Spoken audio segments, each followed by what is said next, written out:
And on the sprint lap now, the final sprint lap of the Kellogg series, Anderson on the front, looks round, what a comfortable position to be in now, comes round towards the line, followed by Phil Thomas in 4th place. Barras looks across at the competition in 2nd place. Steve Wallington's there, Thomas is there. This time they come through, there is 5 points for the winner on the line, 3, 2 and 1. Barras is gulping in as much air as he can get there. He got through very nicely on the inside of Anderson. Thomas in 3rd spot. Barras, don't forget, is a teammate of Phil Thomas's, so it's quite likely that the two of them will combine to beat Anderson here.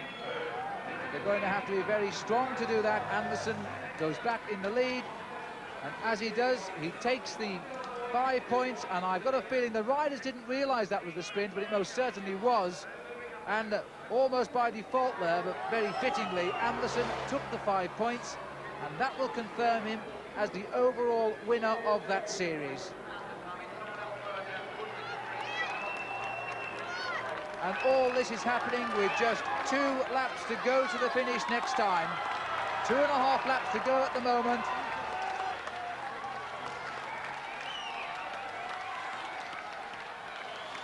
Anderson coming up the hill, 1 lap clear and trying to go ahead again now. Anderson, the king of the sprints, that's for certain. He's won the final sprint. Now there's just 2 and a bit laps to go to the finish. And this crowd fully appreciating what the Australian has done here tonight. Thomas concentrating now not on where Anderson is, but here is the result of the king of the sprint. Anderson confirmed as the winner, 5 points, Barras 3, Thomas 2, and Steve Wallington from England gets 1.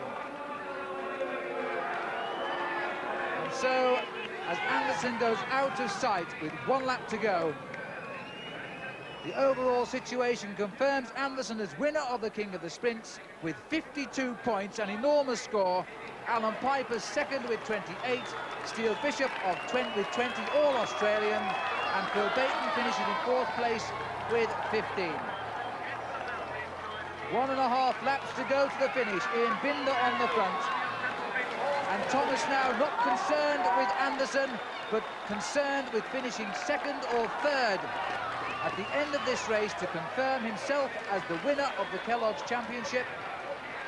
And Anderson now having to live on the mathematics of this series, because he has done everything possible to win this race, and as he comes round, it will be 1 lap to go.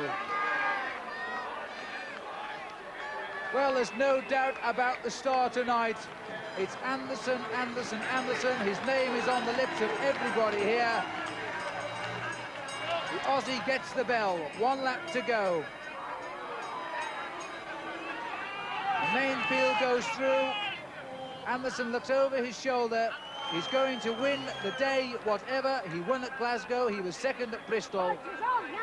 He was 5th in Manchester. He's now going to try and make it 2 wins by his win here in Birmingham. Remember, he's 1 lap ahead anyway, but he's not satisfied with that. He's still going clear again to win the night. And then will Thomas manage 2nd or 3rd place to win the series?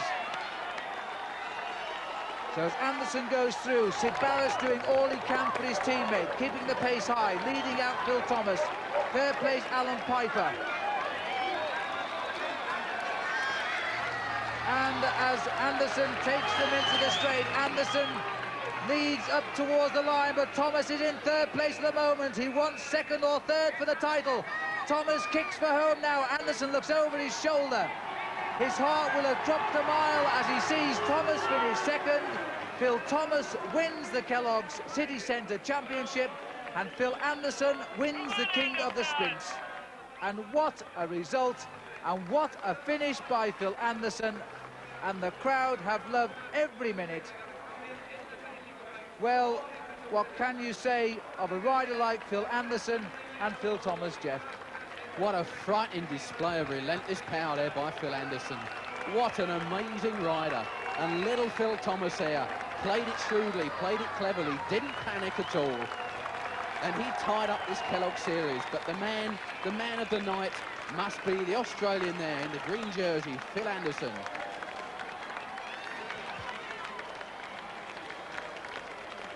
Well, we can see, I think, how the race was won here. Thomas glanced